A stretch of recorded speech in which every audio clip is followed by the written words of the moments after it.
తెలంగాణలో సభా సమరానికి అసెంబ్లీ వేదిక కానుంది. ఇవాల్టి నుంచి తెలంగాణ అసెంబ్లీ బడ్జెట్ సమావేశాలు ప్రారంభం కానున్నాయి. రెండు సభలు ఒకే దగ్గర కొలువు తీరనున్నాయి.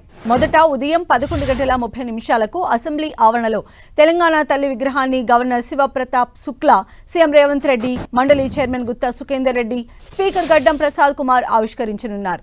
అనంతరం ఉదయం 11:45 ఉభయ సభలను ఉద్దేశించి కొత్త గవర్నర్ శివప్రతాప్ శుక్లా ప్రసంగించనున్నారు. గవర్నర్ ప్రసంగంతో ఉభయ సభలు ప్రారంభం కానున్నాయి. 10 రోజుల పాటు సభను నిర్వహించాలని ప్రభుత్వం భావిస్తున్నట్లు సమాచారం. గవర్నర్ ప్రసంగం తర్వాత బీఏసీ సమావేశంలో సభ ఎన్ని రోజులు నిర్వహించాలి అనే అంశంపై చర్చించి నిర్ణయం తీసుకుంటారు.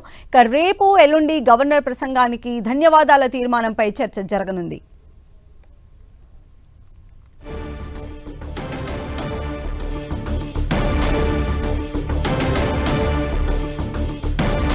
తెలంగాణలో సభా సమరానికి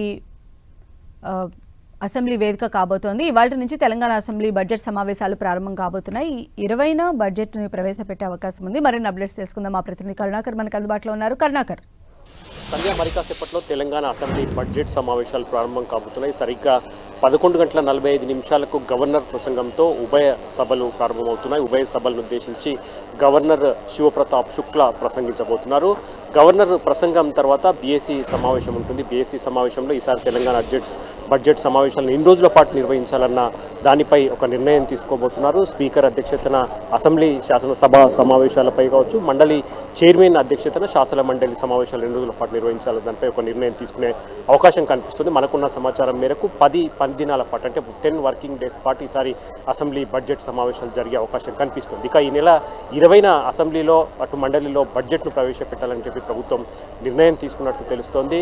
తర్వాత ఉగాది రోజు సెలవు వస్తుంది, తర్వాత 21 కూడా సెలవు వస్తుంది. కాబట్టి ఈ 2 రోజుల పాటు, అంటే ఈరోజు అసెంబ్లీ సమావేశాలు గవర్నర్ ప్రసంగం తర్వాత వాయిదా పడ్డ తర్వాత 17, 18 రేపు ఎల్లుండి గవర్నర్ ప్రసంగానికి ధన్యవాదాల తీర్మానంపై చర్చ జరగబోతున్న పరిస్థితిని మనం చూస్తున్నాం. ఈసారి అసెంబ్లీ సమావేశాలు చాలా వేడిగా జరిగే అవకాశం కనిపిస్తుంది. ఎందుకంటే చాలా అంశాలపై ప్రభుత్వాన్ని నిలదీసేందుకు, ప్రభుత్వాన్ని ఎండగట్టేందుకు ప్రతిపక్షాలు అయిన బీఆర్ఎస్ కావచ్చు, బీజేపీ పార్టీ పూర్తి స్థాయిలో సన్నద్ధమైన పరిస్థితిని మనం చూస్తున్నాం. అందులో ప్రధానంగా హైడ్రా కావచ్చు, మూసి పునరుద్ధరణ ప్రాజెక్టుపైనే ప్రతిపక్షాలు పెద్ద ఎత్తున అభ్యంతరం వ్యక్తం చేస్తున్న పరిస్థితిని మనం చూస్తున్నాం. కాబట్టి మూసి పునరుద్ధరణ కావచ్చు, హైడ్రా కావచ్చు, దాంతోపాటు ప్రభుత్వం ఎన్నికల సమయంలో కాంగ్రెస్ పార్టీ ఇచ్చిన 6 గ్యారంటీలు ఇతర హామీలపై పెద్ద ఎత్తున ఆరోపణలు, విమర్శలు వస్తున్నాయి. అమలు చేయట్లేదని చెప్పి ఈ ప్రతిపక్షాలన్నీ కూడా. కాబట్టి అసెంబ్లీ సమావేశాల్లో ఈ అంశాలన్నిటిపైన నిలదీసే అవకాశం కనిపిస్తోంది. ఇక బీఆర్ఎస్ పార్టీ 6 గ్యారంటీలకు సంబంధించి ప్రైవేట్ మెంబర్ బిల్లు పెట్టాలని చెప్పి ఇప్పటికే నిర్ణయం తీసుకుంది. 6 గ్యారంటీలకు పూర్తి స్థాయిలో చట్టబద్ధత కల్పించే విధంగా బీఆర్ఎస్ పార్టీ డిమాండ్ చేస్తుంది. అందులో భాగంగా ప్రైవేట్ మెంబర్ బిల్లును అసెంబ్లీలో ప్రవేశపెట్టాలని చెప్పి ఇప్పటికే కేటీఆర్ ప్రకటించిన పరిస్థితిని మనం చూస్తున్నాం. కాబట్టి ఈసారి అసెంబ్లీ బడ్జెట్ సమావేశాలు చాలా వేడిగా జరిగే అవకాశం కనిపిస్తోంది. సంధ్య, అంటే ఇక్కడ ఒకవైపు మనం చూసినట్లయితే చాలా కీలకమైనటువంటి బడ్జెట్ సమావేశాల్లో బీఆర్ఎస్ తరపు నుంచి కేసీఆర్ అసెంబ్లీకి హాజరవుతారా లేదా అనేటువంటి క్వశ్చన్ కూడా ఉన్నాయి. అండ్ అదేవిధంగా కౌంటర్ అటాక్స్ చేయడానికి కూడా బీఆర్ఎస్ సంసిద్ధంగా కనిపిస్తోంది. సో ఈ నేపథ్యంలో అసెంబ్లీ సెషన్స్ అనేది ఈసారి ఎలా ఉండబోతున్నాయంటే ఏం చెప్తారు?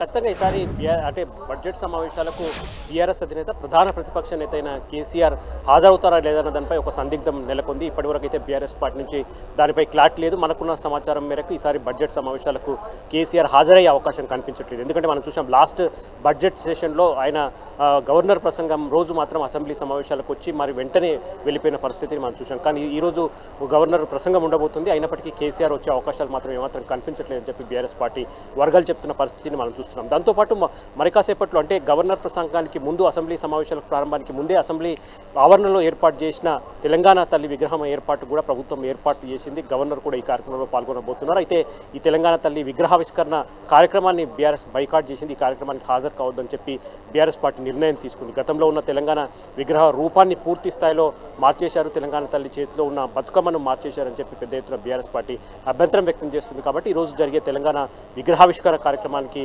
వెళ్ళకూడదని చెప్పి బీఆర్ఎస్ పార్టీ నిర్ణయం తీసుకుంది. బీఆర్ఎస్ పార్టీ ఎమ్మెల్యేలంతా ఈ 11 గంటలకు అసెంబ్లీ ఎదురుగా ఉన్న గన్ పార్క్ వద్ద, అమరవీరుల స్తూపం వద్ద నివాళులర్పించి వాళ్ళంతా కూడా పాదయాత్రగా అసెంబ్లీ సమావేశాలకు హాజరయ్యే పరిస్థితిని మనం చూస్తున్నాం. ఇక బీఆర్ఎస్ పార్టీ ఈసారి పూర్తి స్థాయిలో ప్రభుత్వాన్ని ఎండగట్టింది. ఎందుకంటే కాంగ్రెస్ ప్రభుత్వం ఏర్పాటై దాదాపు 2.5 ఏళ్లు కావస్తుంది. కాబట్టి 2.5 ఏళ్లలో 6 గ్యారంటీలు సహా ఇచ్చిన ఎన్నికల సమయంలో ఇచ్చిన ఏ ఒక్క హామీ కూడా అమలు కావట్లేదని చెప్పి పెద్ద ఎత్తున ఆరోపణలు గుప్పిస్తోంది. ఈ అంశాలన్నిటిపైన నిలదీసేందుకు బీఆర్ఎస్ పార్టీ సిద్ధమైంది. దాంతోపాటు మూసీపైన ప్రభుత్వం ప్రభుత్వాన్ని పెద్ద ఎత్తున ప్రభుత్వ వైఖరిని ఎండగట్టేందుకు బీఆర్ఎస్ పార్టీ సమాయుత్తమైన పరిస్థితిని మనం చూస్తున్నాం. ఎందుకంటే మూసీ పునరుజ్జీవన ప్రాజెక్టులో భాగంగా ప్రభుత్వం పెద్ద ఎత్తున పేదవాళ్ళ ఇల్లు కూలగొడుతుందని చెప్పి బీఆర్ఎస్ పార్టీ ఆరోపిస్తుంది. అందులో ఫస్ట్ ఫేజ్ మూసీ పునరుద్ధరణలో భాగంగా 10,000కు పైగా ఇళ్లను కూల్చేస్తున్నారు, 3,200 ఎకరాలకు పైగా భూములను సేకరిస్తున్నారు. కాబట్టి ప్రభుత్వం రియల్ ఎస్టేట్ వ్యాపారం చేసేందుకు మూసీ ప్రాజెక్టును చేపట్టిందని చెప్పి ఆరోపిస్తున్న బీఆర్ఎస్ పార్టీ ఈ అంశంపై ప్రభుత్వాన్ని గట్టిగా నిలదీసేందుకు అసెంబ్లీ సమావేశాలను ఉపయోగించుకునే అవకాశం కనిపిస్తుంది. కాబట్టి మిగతా 6 గ్యారెంటీల అమలు, మిగతా హామీల అమలుపై కూడా పెద్ద ఎత్తున ప్రభుత్వాన్ని నిలదీసేందుకు బీఆర్ఎస్ పార్టీ అస్త్రశస్త్రాలు సిద్ధం చేసుకున్న పరిస్థితిని చూస్తున్నాం. సంధ్య. రైట్ కరుణాకర్.